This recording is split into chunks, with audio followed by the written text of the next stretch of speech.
लाई हूँ calendar reasoning के questions को सॉल्व करने के लिए एक ऐसा जबरदस्त फॉर्मूला जिससे आप बिना किसी कोर्स को लंबे लंबे कोर्स को बिना याद किए आप सिर्फ इसी फॉर्मूले का यूज करके, और फ्रेंड्स बिलीव करिए सिर्फ थोड़ी सी प्रैक्टिस के बाद आप इस फॉर्मूले से हर तरह के क्वेश्चंस को फिंगर टिप्स पे ही सॉल्व कर लेंगे, जैसे कि मैं करती हूँ। बस आपको थोड़ा सा प्रैक्टिस करनी है इसकी और थोड़ी सी बेसिक बातों को भी जानना है। तो पहले हम लोग जान लेते हैं कि वो बेसिक बातें क्या है, उसके बाद मैं आपको फॉर्मूले से क्वेश्चंस को सॉल्व करने की। तो देखते हैं ये बेसिक्स क्या है, और आप लोग इन बेसिक पॉइंट्स को जरूर नोट कर लीजिए, क्योंकि कई बार ऐसे क्वेश्चंस आते हैं जो केवल एक इन पॉइंट्स से ही सीधे सीधे निकल आते हैं, हमें किसी भी फॉर्मूले पे जाने की जरूरत ही नहीं होती है। तो पहला पॉइंट क्या है कि प्रत्येक 7वें दिन सेम डे आता है, मतलब कि पहले दिन जो दिन है उसके ठीक 7वें दिन वही डे आएगा। यानी कि अगर पहले दिन संडे है तो उसके ठीक 7 दिन बाद फिर संडे भी आएगा। इसलिए कुल दिवस जो 7 से पूर्णतः विभाजित हो सेम डे देते हैं। मतलब कि अगर 2 पीरियड्स के बीच में कुल दिवस जो निकाले जाए, कुल दिन निकाले जाए, वो अगर 7 से कम्प्लीटली डिवाइड हो रहे हैं, मान लीजिए 350 डेज है 2 पीरियड्स के बीच में, तो अगर वो देखते हैं तो वो क्या होता है 7 से पूरी तरह डिवाइडेड है ना, यानी कि जो पहले दिन जो भी डे रहेगा 350वें दिन सेम डे रहेगा, क्योंकि यहाँ पे कोई भी शेष नहीं बच रहा है। अब हम लोग आगे जब पढ़ेंगे तो ये और क्लियर होगा। अब दूसरा पॉइंट जो बहुत इंपॉर्टेंट है कैलेंडर रीजनिंग में, वो है ऑड डेज का। ऑड डेज क्या होते हैं? टोटल डेज, एक पीरियड के बीच में जितने डेज आते हैं वो डेज को जब हम 7 से डिवाइड करते हैं तब अगर शेषफल बच रहा है तो वो जो शेषफल होगा वही ऑड डेज होते हैं, और यही ऑड डेज से हम लोग दिनों की गणना कर लेते हैं कि कितने कौन सा आगे का दिन पड़ेगा। अगर पूरी तरह डिवाइड हो जा रहा है तब तो सेम डे ही पड़ेगा, लेकिन कुछ ऑड डेज मिल रहा है यानी कि कुछ शेषफल मिल रहा है तो उन ऑड डेज को ही गिन करके हम आगे के दिन या पीछे के दिन काउंट कर लेते हैं। ये भी हम आगे पढ़ेंगे तो अभी अच्छे से समझ में आएगा। तीसरा पॉइंट है प्रत्येक वर्ष सेम डेट पर एक दिन आगे बढ़ता है। मतलब क्या कि मान लीजिए 16 दिसंबर सन 2001 को संडे पड़ा, तो 16 दिसंबर सन 2001 को संडे के आगे एक दिन मंडे पड़ेगा। यही बात एकदम रिवर्स में जाती है, अगर हम एक दिन पीछे का देखें तो एक दिन कम हो जाएगा। यानी कि अगर मान लीजिए 15 मई 2006 को मान लीजिए थर्सडे पड़ रहा है, तो 15 मई 2005 को एक दिन कम यानी कि वेडनेसडे पड़ेगा। तो ये एक बेसिक सा फंडा है, लेकिन इसके साथ एक क्लॉज और है कि केवल लीप ईयर में 1 मार्च से 31 दिसंबर तक 2 दिन आगे बढ़ते हैं। लेकिन अगर ये चीज अगले साल लीप ईयर आ जा रहा है और वो भी 28-29 फरवरी तक, कुछ फर्क नहीं पड़ता, लेकिन अगर 1 मार्च से 31 दिसंबर तक के बीच का कोई दिन है तो वहां पर एक दिन की जगह पे 2 दिन बढ़ता है। फॉर एग्जाम्पल कि 2004 जो है वो एक लीप ईयर है, तो अगर 2003 में मार्च का ही हम ले लेते हैं, 15 मार्च 2003 में मान लीजिए वेडनेसडे पड़ रहा है, तो 15 मार्च 2004, चूंकि 2004 एक लीप ईयर है, में वेडनेसडे से एक आगे थर्सडे नहीं पड़ेगा बल्कि 2 आगे, यानी कि वेडनेसडे के आगे थर्सडे और फ्राइडे, मतलब कि फ्राइडे पड़ेगा, 2 दिन बढ़ जाएंगे। अगर 1 मार्च से लेकर 31 दिसंबर के बीच का कोई दिन आ रहा है लीप ईयर का, तो लीप ईयर में 2 दिन बढ़ जाएंगे। फिर क्या है, चौथा पॉइंट है लीप ईयर का पता लगाना। अब कोई वर्ष लीप ईयर है या नहीं है ये हम लोग कैसे पता लगाते हैं? तो ईयर की जो लास्ट डिजिट होती है, जो कभी भी हम ईयर लिखते हैं, जैसे मान लीजिए यहाँ पे मैं बता दे रही हूँ 1992 है मान लीजिए, तो 2 लास्ट डिजिट, केवल 2 लास्ट डिजिट, इनको देख लीजिए। अगर ये 4 से कंप्लीटली डिवाइड हो जाए तो वो लीप ईयर होगा, और कंप्लीटली डिवाइड नहीं हो तो वो लीप ईयर नहीं होगा। यहाँ पर देखिए 4 से कंप्लीटली डिवाइड हो रहा है, 4 2 8 और 4 3 12, तो 1992 एक लीप ईयर है। लेकिन इसमें भी एक क्लॉज है सेंचुरी ईयर में। अब सेंचुरी ईयर क्या होते हैं पहले ये समझ लीजिए। सेंचुरी ईयर ऐसे ईयर होते हैं जिसमें 0 लगा होता है, जैसे कि 1000, 1100, 1200, 1300, ऐसे करके ईयर 2000, ईयर 1900, जिसमें आखिरी में केवल 00 लगे होते हैं, वो सेंचुरी ईयर होते हैं। तो सेंचुरी ईयर भी लीप ईयर हो भी सकते हैं और नहीं भी हो सकते हैं। तो ये कैसे पता लगाए कि कौन सा सेंचुरी ईयर लीप ईयर है या नहीं है। तो इसमें हम थोड़ा सा चेंज करते हैं लीप ईयर पता लगाने के लिए। बाकियों में हम पीछे के 2 डिजिट से करते हैं, इसमें हम क्या करते हैं, पीछे के दोनों जीरो सेंचुरी ईयर के हटा देते हैं और आगे के जो नंबर बचता है, फॉर एग्जाम्पल 1200 में देखेंगे, 1200 सेंचुरी ईयर में आगे 12 बच रहा है, तो ये 12 जो है वो 4 से कंप्लीटली डिवाइड है, तो ये सेंचुरी ईयर एक लीप ईयर होगा। लेकिन जो 1300 है ये लीप ईयर नहीं होगा, क्योंकि 13 जो होता है वो 4 से डिविजिबल नहीं है। तो ये एक सिंपल सा फंडा है, सेंचुरी ईयर, कोई भी सेंचुरी ईयर जो है वो लीप ईयर है या नहीं है पता लगाने के लिए। फिर 6 है, नॉर्मल ईयर में 1 जनवरी और 31 दिसंबर को सेम डे होता है। कोई भी ऐसा क्वेश्चन आए जिसमें 1 जनवरी दिया हुआ हो और उसी ईयर का 31 दिसंबर पूछा जाए, तो आप सीधे सीधे उठा करके सेम डे लिख दीजिए, क्योंकि 365 डे होते हैं, तो उसको अगर हम कट करेंगे और डे क्या होता है हमारा 365 डे में जब हम 1 कम करते हैं वो मैं आगे समझाऊंगी। तो नॉर्मल ईयर में 1 जनवरी और 31 दिसंबर को सेम डे होता है, जो जब 1 जनवरी को दिन होगा वही 31 दिसंबर को होगा। लेकिन अगर लीप ईयर है कोई, फॉर एग्जाम्पल 2004, 2008, 2012 ऐसे लीप ईयर है, तो 1 जनवरी में जो दिन है 31 दिसंबर में उससे 1 दिन आगे बढ़ जाता है। मतलब अगर 1 जनवरी को पड़ गया मंडे, तो 31 दिसंबर को पड़ जाएगा ट्यूसडे। लेकिन अगर नॉर्मल ईयर है जैसे कि 2002, 2003, तो 1 जनवरी को जो भी दिन है थर्सडे है, तो 31 दिसंबर को भी थर्सडे ही पड़ेगा। ये कुछ बेसिक सी बातें हैं, इन पे डिपेंड करता है बहुत कुछ, हमारे कैलेंडर ईयर्स के बहुत सारे क्वेश्चंस और आगे बहुत से चीजों को सॉल्व करने के लिए भी बहुत ही इंपॉर्टेंट है। फ्रेंड्स, क्वेश्चन है कि 28 अक्टूबर 1950 को मंगलवार हो तो 22 मार्च 2004 को कौन सा दिन होगा।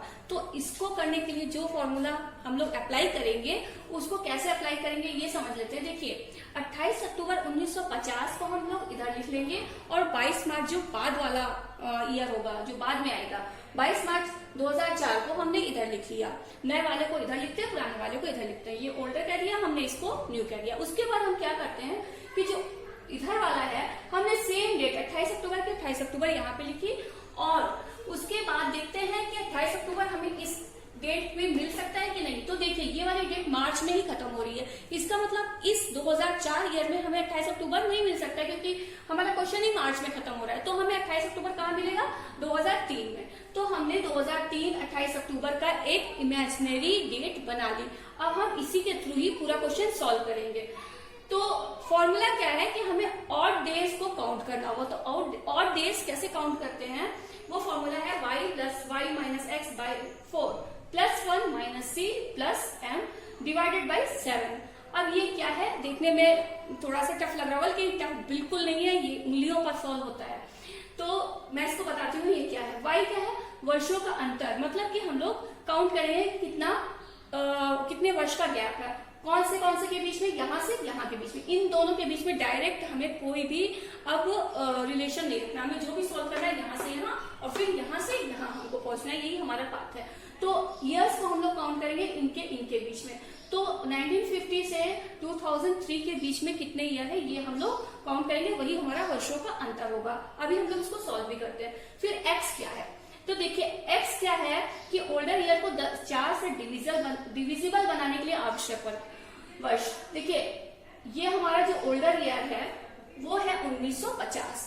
तो 1950 में कितना हम और ऐड कर दें कि ये 4 से डिविजिबल हो जाए। अब जैसे कि मैंने बताया कि 4 से डिविजिबल है या नहीं है, वो कैसे चेक होता है, लास्ट के 2 डिजिट अगर 4 से डिवाइड हो जाते हैं तो वो 4 से डिविजिबल होता है। तो यहाँ पे 50 है, अब ये तो 4 से डिविजिबल नहीं है, लेकिन यहाँ पे जब 52 हो जाएगा तो ये 4 से डिविजिबल हो जाएगा। अब इसको 4 से डिवाइड कर देंगे, 4 1 जा 4 और यहाँ पे आया 4 2 जा 8, 2 रिमेनिंग बचा, उसी 2 में 2 और जोड़ेंगे तो 52 हो जाएगा। 52 यहाँ पे पूरा डिवाइड हो जाएगा 4 से, तो यानी कि यहाँ पे x की वैल्यू 2 होगी। ठीक है, अब क्या है सेंचुरी ईयर। तो सेंचुरी ईयर क्या होते हैं, मैंने आपको बताया कि जो 00 वाले ईयर्स होते हैं वो सेंचुरी ईयर होते हैं। तो उसमें से वो ईयर्स हमें लेने होंगे जो कि 4 से डिविजिबल नहीं है। जैसे कि 1100, 1200 होता है, 1200 नहीं लेंगे, 1100, 1300, 1500, 1400 फिर 1600 डिवाइड होता है, 1600 को नहीं लेंगे, 17, 18, 19, फिर 2004 से डिवाइड होगा, उसको नहीं लेंगे। मतलब जो नहीं डिवाइड होते हैं हमको सी में उसे लेना है, जो डिविजिबल नहीं है उनको हम काउंट कर लेंगे कि कितने ऐसे ईयर इससे इसके बीच में आ रहे हैं। फिर है मंथ और डे। मंथ के और डेज को हम काउंट कर लेंगे। तो मंथ के और डेज कैसे काउंट करेंगे ये मैं आप लोगों को बताती हूँ। अगर कोई फुल मंथ है तो उसमें जो ऐसा मंथ जिसमें कि 31 डेज होते हैं, जैसे कि हो गया जनवरी, जैसे मार्च, जैसे कि मई, इनमें और डेज 3 होते हैं। और जो 30 दिन वाले मंथ होते हैं जैसे कि हो गया अप्रैल, जून, तो उनमें और डेज हमेशा 2 होते हैं, क्योंकि 28 जो है वो 7 से डिवाइड हो जाएगा, बाकी बचेंगे 2, तो वही और डेज हमारे बचते हैं। अच्छा, लीप फरवरी जो कि 29 डेज की होती है तो उसमें हमारा ऑड डे 1 ही बचता है। और नॉर्मल फरवरी 28 दिन की होती है तो उसमें कोई भी ऑड डे नहीं होता है, 0 ऑड डेज होते हैं। तो ये बेसिक चीजें हैं। अब हम लोग इसी से ही सॉल्व करेंगे। ये बिल्कुल आप लोग मन में अगर बैठा लेंगे तो मैं आपको विश्वास दिला रही हूँ कि आप लोग बिना पेपर पेन के ओरली सॉल्व कर लेंगे, जैसे कि मैं करती हूँ।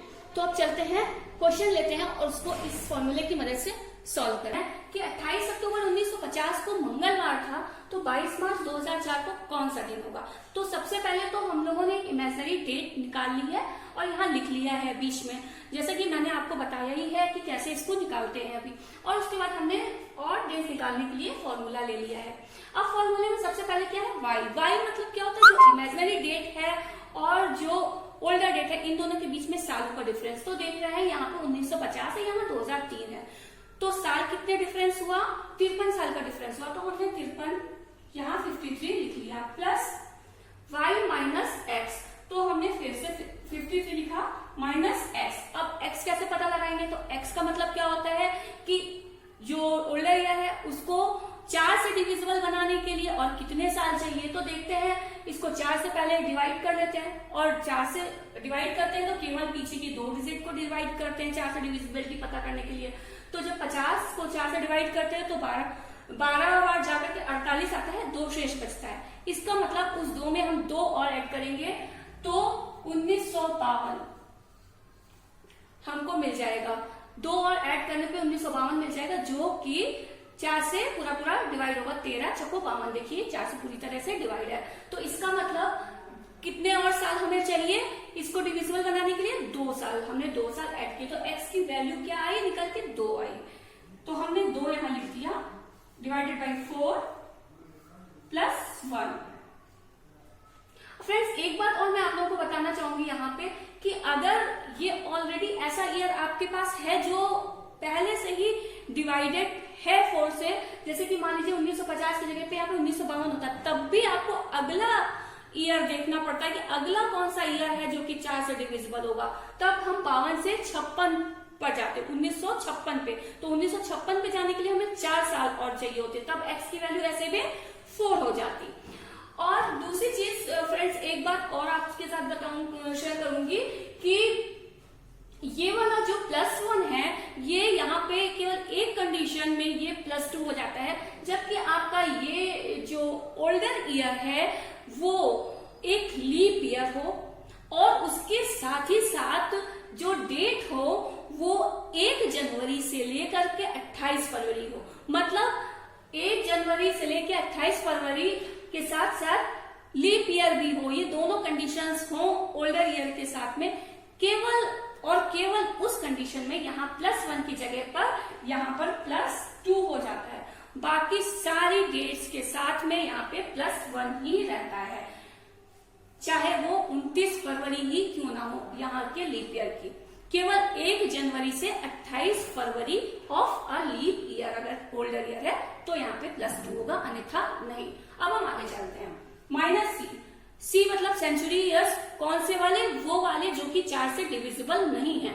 तो देखिए 1950 से 2003 तक आने में बीच में सेंचुरी ईयर एक पड़ेगा सन 2000, जिसमें लास्ट में 00 होते हैं, वो सेंचुरी ईयर था, सन 2000 पड़ता है। लेकिन हमें कौन सा सेंचुरी ईयर यहाँ पे लेते हैं जो 4 से डिविजिबल ना हो।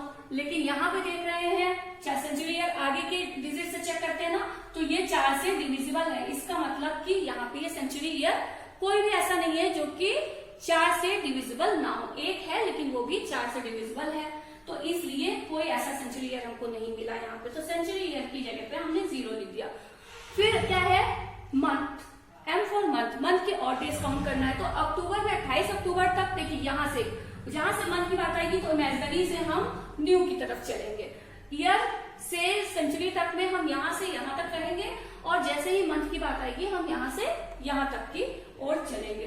तो अब 28 अक्टूबर में हम देखते हैं, 28 अक्टूबर तक तो हम काउंट कर चुके हैं, उसके बाद हम चलेंगे। तो रह गए कितने दिन अक्टूबर के, 29, 30, 31, 3 दिन रह गए। अब चूंकि केवल 3 दिन बचे हैं तो ऑड डेज निकालने का कोई मतलब नहीं है, 3 दिन जो बचे हुए दिन है उन्हीं को हम ले लेंगे। तो 3 दिन हमने इस महीने के ले लिया। फिर अक्टूबर के बाद आया नवंबर, 30 दिन का है नवंबर, तो ऑड डेज बचे 2। फिर दिसंबर 31 का होता है, ऑड डेज 3।